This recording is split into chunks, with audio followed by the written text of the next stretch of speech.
O direito de família volta com força total ao debate no Congresso Nacional. A Comissão do Senado instituiu a guarda compartilhada de filhos de pais divorciados. Isso pode ser obrigatório? Outros dois projetos discutem o conceito de família de maneira divergente. Avanços ou retrocessos? Esses são os principais temas de hoje do Pensamento Jurídico, uma produção da Associação dos Magistrados Mineiros, a AMAGES. Para falar sobre o assunto, nós vamos conversar com o desembargador Nilton Teixeira Carvalho, da 13ª Câmara Civil do Tribunal de Justiça de Minas Gerais. Ele é magistrado há 34 anos e já passou por 4 comarcas: Sabinópolis, Itamarantiba, Caratinga e Belo Horizonte, onde está há 16 anos, dos quais 2 anos e meio como desembargador. E também é professor de Direito de Família da Escola Superior Dom Helder Câmara. E também já participou, é coautor de vários livros, obras coletivas. As últimas foram Regime de Bens e Cidades, Copa do Mundo e Estado de Exceção, que aí fugiu um pouco fora do assunto. Doutor Nilton, obrigado pela presença, é um prazer recebê-lo aqui no Pensamento Jurídico. Prazer é nosso também.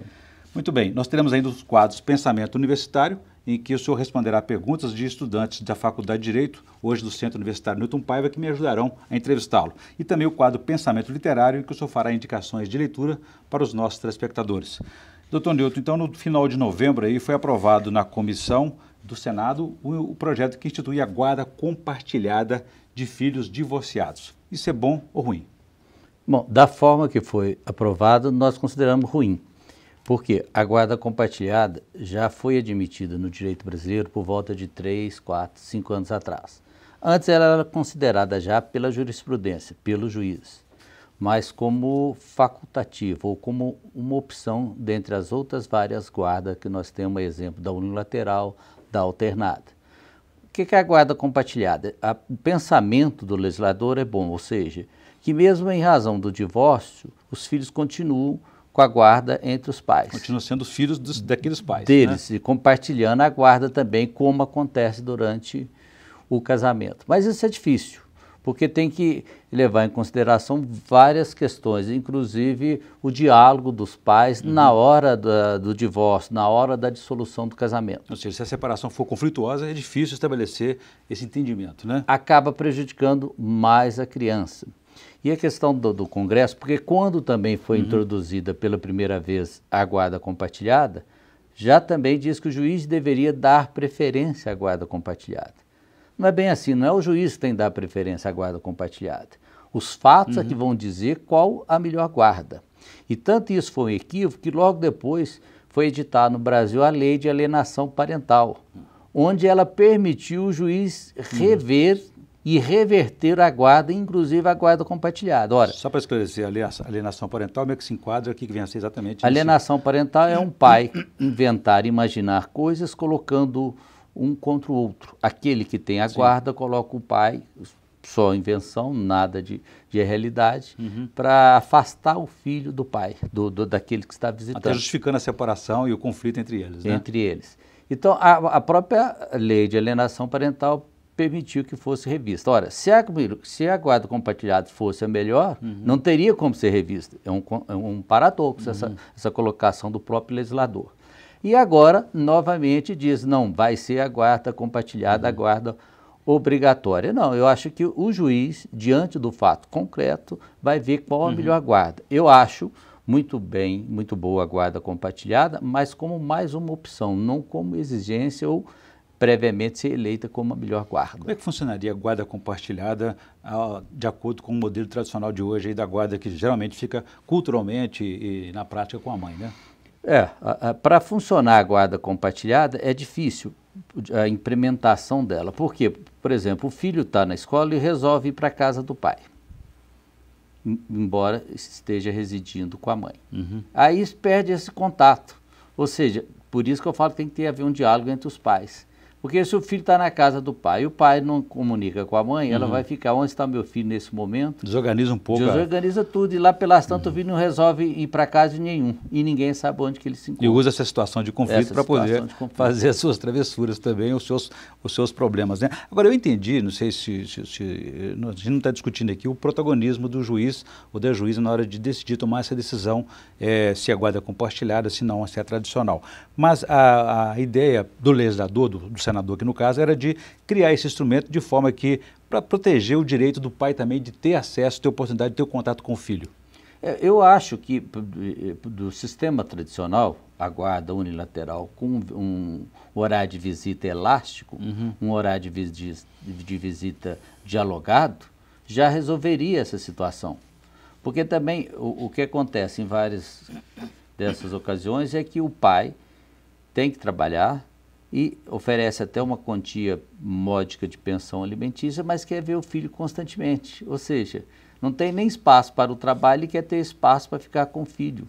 Então, essa questão precisa ser analisada também sob essa ótica e entendendo que a visita é uma maneira também de educar e colocar limite aos filhos, porque o filho que está sob a guarda, por exemplo, da mãe, tem horário de estudo, a mãe está educando porque está mais em contato e perde essas questões essas também, referências todas, com a guarda compartilhada. Doutor, então, vou fazer um intervalo. Gostaria que no próximo bloco você explicasse para a gente como que fica o Código Civil, que tem orientado os juízes que só adotar a guarda compartilhada em casos de conflitos e de falta de entendimento entre os pais.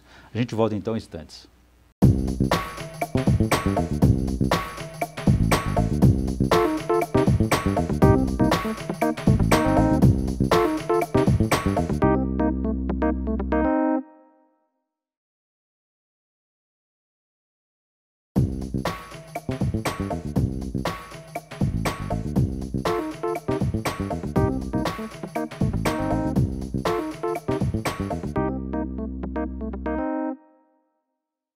Estamos de volta com o Pensamento Jurídico, uma produção da Amages. Participe de nosso programa pelo e-mail pensamento@amages.com.br, pensamento@amages.com.br. Hoje estamos discutindo o direito de família, com base em debates que acontecem hoje no Congresso Nacional. A Comissão do Senado instituiu a guarda compartilhada para pais divorciados. E também 2 projetos discutem de maneira divergente o conceito de família. O nosso entrevistado é o desembargador Newton Teixeira Carvalho, que é da 13ª Câmara Civil do Tribunal de Justiça de Minas Gerais. Doutor Newton, eu deixei para o senhor uma questão no bloco anterior a respeito do Código Civil. À medida que essa comissão, que ainda está em fase de comissão, ainda instituindo a guarda compartilhada, o Código Civil orienta aos juízes, né, de maneira que eles adotem esse instituto, se não houver entendimento entre os pais. Como é que fica esse conflito aí, digamos, da legislação? Eu acho que o juiz vai ter que voltar ao sistema tradicional, ou seja, analisar cada caso na sua individualidade. Ou seja, o juiz vai pedir, porque a questão de guarda, principalmente no judiciário de hoje, nós temos um auxílio de assistente social, se necessário, de psicólogo. E essas pessoas, elas vão indicar também qual que é a melhor guarda, que nem sempre poderá ser a guarda compartilhada. Então, o juiz, diante do fato concreto, e ainda, porque a guarda compartilhada não pode sobrepor o princípio do melhor interesse da criança, que é um princípio constitucional. Ou seja, ele funciona só como um instrumento disponível de decisão. Um instrumento a mais. E se naquele caso for a guarda compartilhada, melhor o juiz vai assim deferir. Não podemos esquecer também que o processo é um meio democrático de debates, né? Então, através dos debates, vai chegar no melhor interesse da criança. E nesse sistema compartilhado, como é que fica, por exemplo, decisões como mudança de cidade, mudança ou viagem para o exterior, por exemplo, nesse período de férias? Como que fica essa situação? Sempre vai ter que ouvir o outro. Aliás, isso não é também só da guarda compartilhada. Em qualquer tipo de guarda, para viajar para o exterior, precisa da anuência do outro. Porque o que não pode também perdermos de vista é que, embora a guarda fique com o pai, se ela não for compartilhada, ou com a mãe, o poder familiar continua com ambos. Ou seja, ambos têm que exercer essa autoridade parental. E dentro desse exercício está a autorização para o filho viajar ou não para o exterior. Evidentemente que, havendo dissenso, o judiciário pode ser chamado também para ver qual que é o melhor interesse da criança naquele momento. Quer dizer que aquela situação constrangedora de alguns estabelecimentos negar informações a um dos pais também sobre a situação do filho, também isso não deve ser proibido. Né? Essa vai acabar também, porque até mesmo em escolas, a gente vê em Belo Horizonte, que se preocupa só comunicar com a mãe que tem a guarda, quando o correto é comunicar, ou seja, enviar comunicado em duplicata, um para a mãe e um para o pai, porque ele também tem que participar da formação da criança. e se perde. Então, a lei está chamando a atenção também por essa questão, ou seja, a escola envie comunicado para que o pai também participe da vida estudantil do filho dele. Sem dúvida. Esse debate da guarda compartilhada vem em boa hora porque também no Senado e na Câmara dos Deputados tramitam aí 2 projetos de maneira divergente, avaliando e discutindo o conceito de família, que está cada vez mais plural. Qual que é a extensão desse conceito hoje, doutor Nilton? O conceito é amplo, ou seja, nós temos que pensar na Constituição de 88 como norma inclusiva, ou seja, ela quis incluir no ordenamento jurídico que era marginalizado. Então, a partir da Constituição de 88, o conceito que nós chamávamos de singularismo familiar, ou seja, o casamento, única forma de entidade familiar, caiu. Hoje nós temos várias formas de entidades familiares e não podemos nos ater a uma interpretação literal da Constituição. Ela é ampla. O que está sendo entendido no Judiciário? Que várias outras entidades familiares existem e que o direito não pode cerrar os olhos aos fatos que estão acontecendo. A família está em constante mutação e nós temos que encampar sob pena de marginalizar e excluirmos essas pessoas do ordenamento jurídico. A mesma Constituição que estabelece lá que a entidade familiar, aquela tradicional de homem e mulher, também reconhece que não pode haver discriminação e traduzir a nova realidade hoje, nos dias de hoje, das novas práticas. Sim, né? previsto pelos princípios constitucionais, foi que inclusive o Supremo, questão de tempos atrás, 4, 5 anos atrás, também, por unanimidade, reconheceu a família afetiva. Ou seja, a afetividade como princípio, como conceito de família, né? O afeto, a partir da Constituição, é a razão maior do direito de família. Aí independe de sexo. Ok. Eu vou ampliar nosso debate, convidando agora os estudantes da Faculdade de Direito do Centro Universitário Newton Paiva. Por favor, primeira pergunta.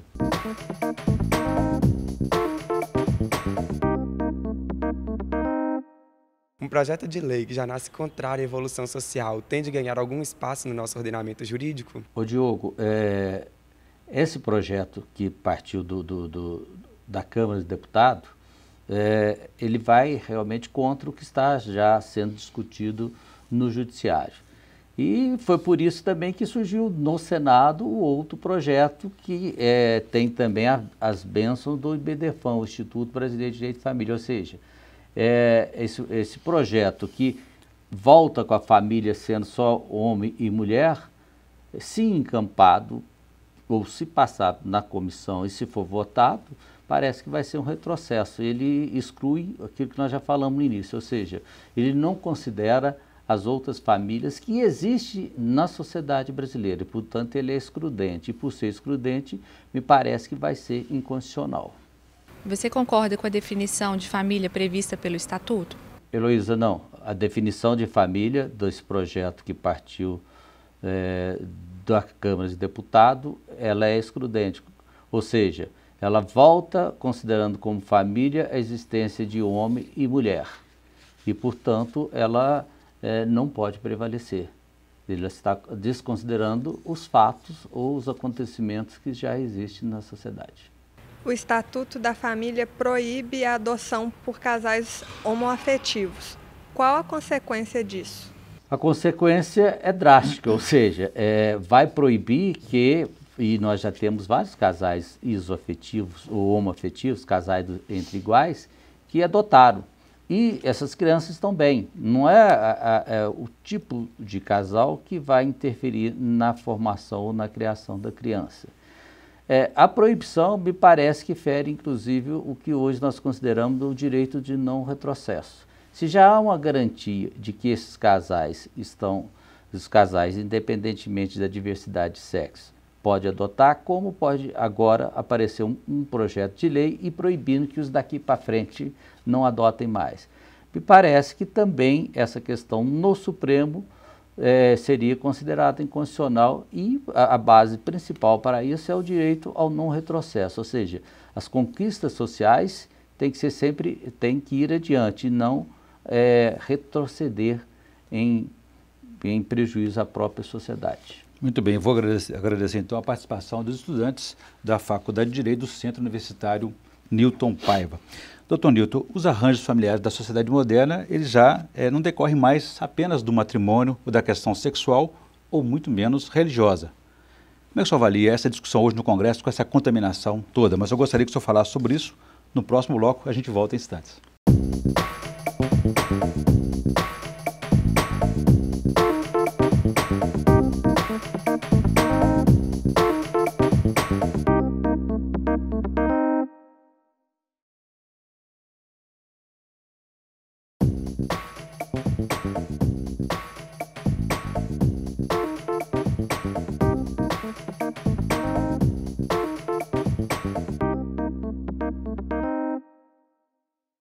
Estamos de volta com Pensamento Jurídico, uma produção da Amages. Hoje estamos discutindo o conceito de família, direito de família, que no Congresso Nacional há debates e projetos divergentes sobre o conceito de família e também sobre a guarda compartilhada de pais divorciados. O nosso entrevistado é o desembargador Newton Teixeira Carvalho, da 13ª Câmara Civil do Tribunal de Justiça de Minas Gerais. Doutor Newton, deixei para uma questão no bloco anterior, já que o conceito divergente no Congresso Nacional hoje, entre Câmara dos Deputados e Senado Federal, relaciona-se aí com a ideia de que família seja decorrente da união por matrimônio, questão sexual ou religiosa. Como é que o senhor vê esse debate nesse momento? O debate está desconsiderando, a partir desse projeto que considerou família dividida entre homem e mulher, desconsiderou o afeto como razão maior do direito de família. Então, inclusive quanto à proibição da adoção pelo casal homossexual ou isofetivo. Então, a proposta seria de implementar de vez as diversas famílias que existem, chamadas famílias paralelas, famílias recompostas, né?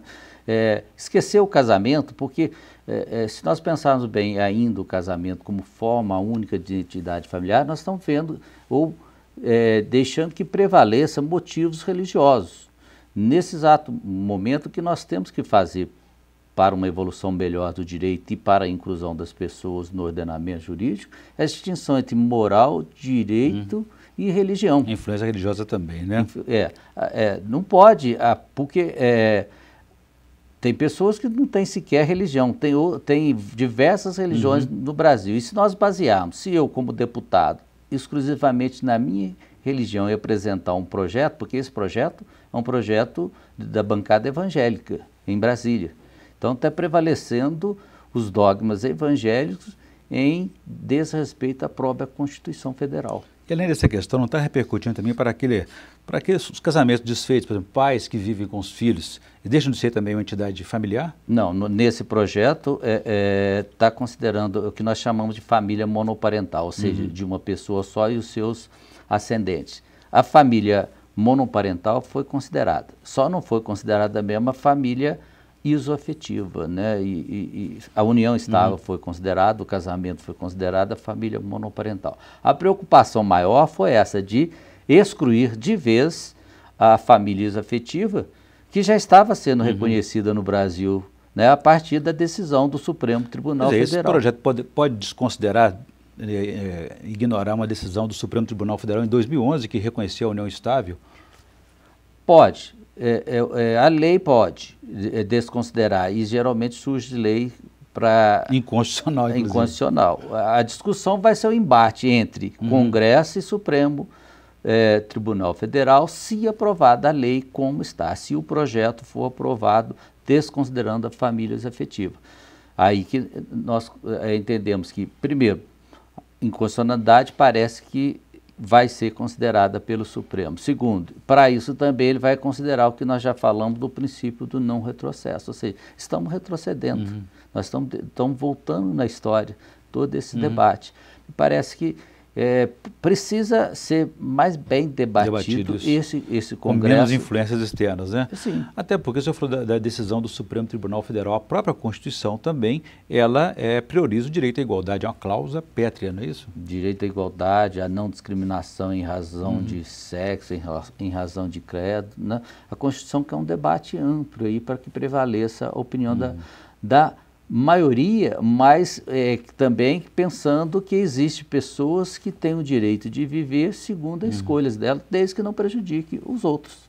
O direito de família necessita desse estatuto de família ou de famílias? Hoje é regido pelo Código Civil, não é isso? Sim. O debate é no sentido de que o Código Civil é muito patrimonialista.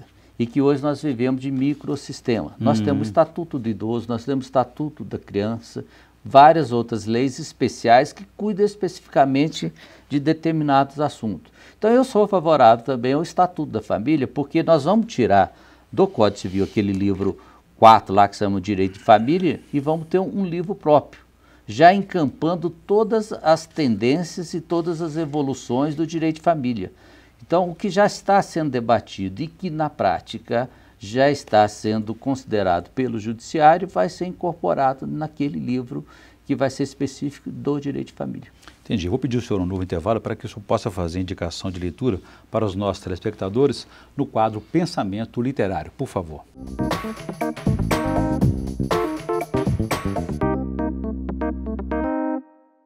Bom, o livro que... sempre o livro melhor é aquele que a gente acabou de ler ou está lendo, né? E no momento eu estou concluindo a leitura de Adeus à Razão, de Paul Feyerabend. Ou seja, esse livro quebra um pouco essa estrutura que existe aí também, que surgiu com o Iluminismo, de uma verdade já posta, de entender que apenas a verdade científica é que deve ser considerada. Então, o Paul chama a atenção de todos nós no sentido, essa verdade científica não é correta porque desconsidera fatos históricos, ou seja, aquilo que já foi conquista, que foram debatidos, que aconteceu na sociedade, chega no momento da razão e fala, não, isso não vale. Nós cientistas, é que sabemos o que deve valer pela sociedade. Então despreza esses conhecimentos advindos da tradição, esses conhecimentos que já consolidou na sociedade, e ele critica também o que surgiu já há algum tempo na própria academia, o que se chama de conhecimento objetivo. A pergunta que ele faz, será que todo conhecimento é realmente exclusivamente subjetivo? Será que não há uma carga de subjetividade e interpretação nesse conhecimento? Para chegar ao ponto de falar, através dessa racionalidade que surgiu do Iluminismo no século XVII, século XVIII, nós acabamos com determinadas culturas, né? Basta ver essas culturas indígenas, esses povos, através do conhecimento objetivo, nós consideramos que nós temos a verdade e que essas civilizações menores, principalmente que não seja do círculo europeu, não devem ser consideradas. E a verdade eles têm também a deles, né?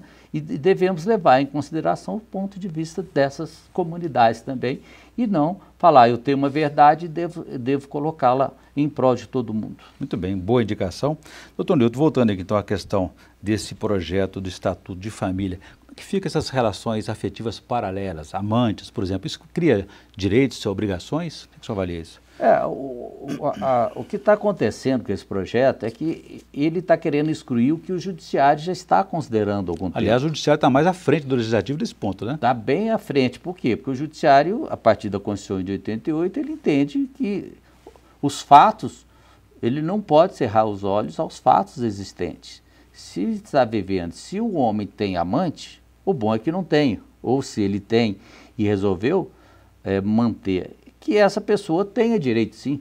Como que nós vamos simplesmente falar, fazer desacontecer o que já está acontecido? Ou seja, o homem manteve um relacionamento, agora está chegando ao fim, e o Judiciário simplesmente falar para aquela pessoa, não, você não tem direito algum. Olha, tem, foi construído algo, teve patrimônio, ela deixou de trabalhar para viver para aquele homem, e agora ela tem direito à pensão alimentícia, ela tem direito ao partilhamento desse bem e vários outros direitos. Muito bem, o tema é muito polêmico, eu gostaria que o senhor voltasse aqui depois que o Senado e a Câmara chegassem a um acordo e aprovassem finalmente esses projetos sobre o novo conceito de família. Bom, nós conversamos aqui com o desembargador Nilton Teixeira Carvalho, da 13ª Câmara Civil do Tribunal de Justiça de Minas Gerais. Discutimos aí sobre o conceito de família e os projetos que discutem de maneira divergente no Senado e na Câmara Federal o conceito de família. E também falamos sobre a instituição da guarda compartilhada para pais divorciados. Ok, então por isso mesmo, doutor Nilton, obrigado pela presença e pela entrevista. Foi um prazer recebê-lo aqui no Pensamento Jurídico. Prazer é nosso também, sempre às ordens. Obrigado. Nós ficamos por aqui. Se você quiser participar, escreva para pensamento@amages.com.br. pensamento@amages.com.br. Obrigado e até a próxima.